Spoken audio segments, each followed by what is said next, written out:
এই মুহূর্তের সর্বশেষ আপডেট নিউজ নিয়ে আপনাদের সামনে হাজির হলাম। এখন শুনবেন সংবাদ শিরোনাম। জামাতের আমিরের অ্যাকাউন্ট হ্যাক করতে হ্যাকারকে ফোন করে যা বলেছিলেন তারেক রহমান, কল রেকর্ড ফাঁস। কুমিল্লা ৪ আসনে নির্বাচন করতে পারবেন না বিএনপির প্রার্থী মঞ্জুরুল হাসান মুন্সি। নির্বাচনে নিরাপত্তায় বগুড়ায় ২৪ প্লাটুন বিজিবি মোতায়েন। তারেক রহমানকে প্রকাশ্য রাজনীতি থেকে সরিয়ে দেওয়ার হুমকি দিলেন রুমিন ফারহানা, গোপন ভিডিও ভাইরাল। আরও জানব, ভোটে না পেরে এবার গোয়েন্দা ষড়যন্ত্র বিএনপির, হাতে নাতে ধরা পড়ল জামায়াতের হাতে। জামায়াত নিয়ে বিএনপির গভীর ষড়যন্ত্র ফাঁস। আপনারা দেখছেন বাংলা নিউজ লাইভ। এতক্ষণ দেখছিলেন সংবাদ শিরোনাম, এখন দেখুন বিস্তারিত। বাংলাদেশের রাজনৈতিক অঙ্গনে নতুন করে আলোচনার জন্ম দিয়েছে একটি অভিযুক্ত অডিও কল রেকর্ড ফাঁসের ঘটনা। সামাজিক যোগাযোগ মাধ্যমে ছড়িয়ে পড়া ওই অডিওতে বিএনপির চেয়ারপারসন তারেক রহমানকে জামায়াতে ইসলামীর আমির ডাক্তার শফিকুর রহমানের ভেরিফাইড এক্স অর্থাৎ সাবেক টুইটার অ্যাকাউন্ট হ্যাকের সঙ্গে জড়িত বলে দাবি করা হচ্ছে। নির্বাচনী প্রচারণার মধ্যেই প্রকাশিত এই অডিও দুই দলের সম্পর্ক নিয়ে নতুন করে প্রশ্ন তুলেছে। সূত্র অনুযায়ী গত ৩১ জানুয়ারি রাতে প্রথম অডিও ক্লিপটি প্রকাশ পায়। এতে একজন ব্যক্তির কণ্ঠকে তারেক রহমানের বলে দাবি করা শোনা যায়, যিনি একজন কথিত হ্যাকারকে ফোন করে জামায়াত আমিরের এক্স অ্যাকাউন্টে নির্দিষ্ট একটি পোস্ট দেওয়ার নির্দেশ দিচ্ছেন। অডিওতে শোনা যায় নারীদের নিয়ে সরাসরি কটাক্ষমূলক বক্তব্য দেওয়ার কথা বলা হচ্ছে, যা জামায়াতের ভাবমূর্তিতে বড় ধাক্কা দেবে বলেও উল্লেখ করা হয়। জবাবে হ্যাকার পক্ষ থেকে জানানো হয় অ্যাকাউন্টে প্রবেশাধিকার পাওয়া গেছে এবং পোস্টটি আপলোড করা হচ্ছে। উল্লেখ্য, গত শনিবার বিকেলে জামায়াতে ইসলামীর আমির ডাক্তার শফিকুর রহমানের ভেরিফাইড এক্স অ্যাকাউন্ট থেকে নারীদের কর্মক্ষেত্রে অংশগ্রহণকে আধুনিকতার নামে পতিতাবৃত্তির আরেক রূপ বলে উল্লেখ করে একটি বিতর্কিত পোস্ট প্রকাশিত হয়। পোস্টটি দ্রুত ভাইরাল হলে ব্যাপক সমালোচনার সৃষ্টি হয়। ছাত্রদল, নারী অধিকার কর্মী সহ বিভিন্ন মহল থেকে এর তীব্র প্রতিবাদ জানানো হয়। এ ঘটনার পর জামায়াত ইসলামী দাবি করে অ্যাকাউন্টটি হ্যাক করা হয়েছে এবং এটি একটি রাজনৈতিক ষড়যন্ত্রের অংশ। দলটি হাতিরঝিল থানায় সাধারণ ডায়েরি করে এবং সংবাদ সম্মেলনের মাধ্যমে বিভিন্ন প্রমাণ উপস্থাপনের চেষ্টা করে। ফাঁস হওয়া অডিও কল রেকর্ড প্রসঙ্গে জামায়াতের একাধিক নেতা দাবি করেন এটি জাল কিংবা এআই ভিত্তিক ভয়েস ক্লোনিংয়ের মাধ্যমে তৈরি হতে পারে।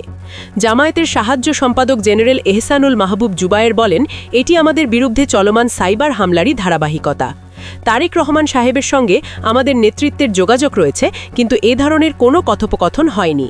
আমরা টেকনিক্যাল ফরেনসিক পরীক্ষার মাধ্যমে বিষয়টি প্রমাণ করব। অন্যদিকে বিএনপির পক্ষ থেকে এখনও এই অডিও কল রেকর্ড নিয়ে কোনো আনুষ্ঠানিক প্রতিক্রিয়া জানানো হয়নি। তবে দলের এক মুখপাত্র নাম না প্রকাশ করার শর্তে বলেন, নির্বাচনের আগে এ ধরনের ভুয়া অডিও ছড়ানো নতুন কিছু নয়।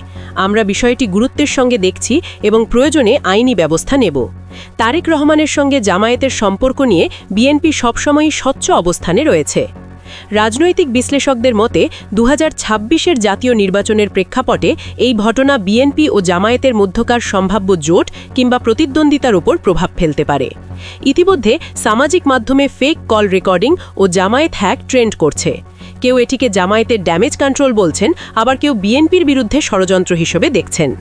পুলিশের একজন কর্মকর্তা জানান, হ্যাকিং ও অডিও ফাঁসের অভিযোগে তদন্ত শুরু হয়েছে।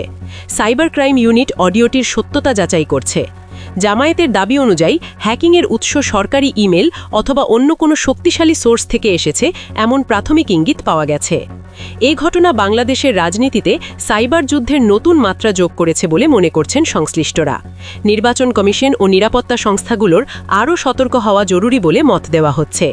ফাঁস হওয়া কল রেকর্ডটি সত্য না মিথ্যা তা নির্ধারণ করবে সাইবার ক্রাইম ইউনিটের ফরেনসিক প্রতিবেদন। এ ধরনের ঘটনা নির্বাচনের সময় জনমনে বিভ্রান্তি ও রাজনৈতিক অবিশ্বাস বাড়াতে পারে বলে আশঙ্কা করা হয়েছে। রাজনীতিতে কাকতালীয় বলে কিছু নেই, যা ঘটে তার প্রতিটাই পরিকল্পনার অংশ। গত বৃহস্পতিবার নওগাঁয় বিএনপি প্রধান তারেক রহমান ঘোষণা দিলেন, ক্ষমতায় গেলে ১০,০০০ টাকা পর্যন্ত কৃষি ঋণ মওকুফ করা হবে। জনতুষ্টিবাদী ঘোষণা, ভালো কথা, কিন্তু আসল ম্যাজিকটা ঘটল উঠল অফিস টাইম শেষ হওয়ার পর। সন্ধ্যের মধ্যেই বাংলাদেশ ব্যাংক থেকে সব ব্যাংকের এমডিদের কাছে জরুরি চিঠি পাঠানো হলো। 10,000 টাকা পর্যন্ত কৃষি ঋণের বিস্তারিত তথ্য দ্রুত পাঠাতে হবে। প্রশ্ন হলো, বিএনপি তো এখনও ক্ষমতায় নেই, তারা বিরোধী দলও নয়, তারা কেবল একটি রাজনৈতিক দল। তাহলে তাদের ঘোষণার সঙ্গে তাল মিলিয়ে বাংলাদেশ ব্যাংক কেন রাতের বেলা এমন চিঠি পাঠাবে? রাষ্ট্রীয় প্রতিষ্ঠান কি এখন কোনো রাজনৈতিক দলের প্রাইভেট কোম্পানিতে পরিণত হয়েছে? অফিস টাইমের পরেই অস্বাভাবিক তৎপরতা কি প্রমাণ করে না যে ভেতরে ভেতরে পুরো সিস্টেম ক্যাপচার হয়ে গেছে? বিএনপি একটি ঘোষণা দেবে আর রাষ্ট্রযন্ত্র দৌড়ঝাঁপ শুরু করবে, এটাই কি লেভেল প্লেয়িং ফিল্ড, নাকি রাষ্ট্রীয় কোষাগার ব্যবহার করে ভোটের আগে ভোটার কেনার পায়তারা? দৈনিক সমকাল এই বিষয়টি প্রকাশ করে বোমা ফাটিয়েছে।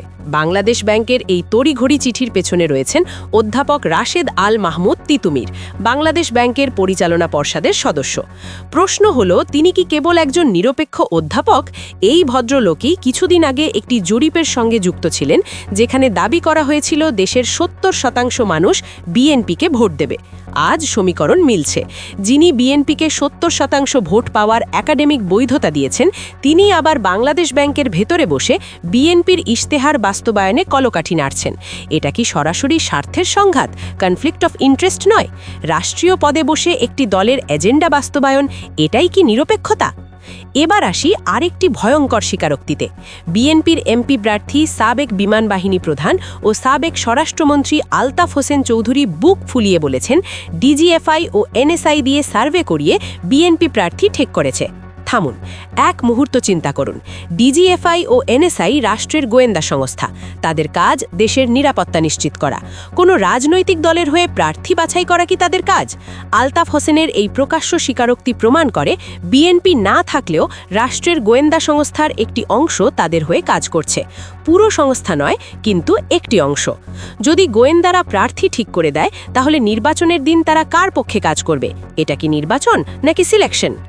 এরা আবার আমাদের ডিপ স্টেটের গল্প শোনায়, অথচ ডিপ স্টেটের কোলে বসে তারাই রাজনীতি করছে। রাষ্ট্রযন্ত্রের অপব্যবহার শুধু ব্যাংক বা প্রার্থী বাছাইয়ে সীমাবদ্ধ নয়, মিডিয়াতেও চলছে। বিডি টুডের সম্পাদক মোকাররম হোসেন দাবি করেছেন, বিএনপির সমালোচনা করে সংবাদ প্রকাশ করায় তাদের নিউজ পোর্টাল ব্লক করে দেওয়া হয়েছে। সবচেয়ে বিস্ময়কর বিষয়, তিনি বলেছেন সরকার বা তথ্য মন্ত্রণালয় এ বিষয়ে কিছুই জানে না। সরকার জানে না, কিন্তু পোর্টাল বন্ধ। তাহলে এই সুইচ টিপল কে? উত্তর পরিষ্কার, প্রশাসনের ভেতরে লুকিয়ে থাকা সেই শক্তি যারা বিএনপির হয়ে মাঠ ক্লিয়ার করছে। ক্ষমতায় আসার আগেই যদি মিডিয়া বন্ধ করে দেওয়া হয়, ক্ষমতায় গেলে তারা কি করবে? এবার আসি সবচেয়ে ভয়াবহ অভিযোগে। জামায়াত দাবি করেছে এবং প্রমাণ দেখিয়েছে, রাষ্ট্রপতির দফতরের ইমেল ব্যবহার করে জামায়াত নেতাদের কাছে মেল পাঠানো হয়েছে। শুনতে সায়েন্স ফিকশন মনে হলেও জামায়াতের আইটি বিশেষজ্ঞরা আইপি ট্র্যাক করে দেখিয়েছেন হামলাটি রাষ্ট্রপতির দফতর থেকেই হয়েছে।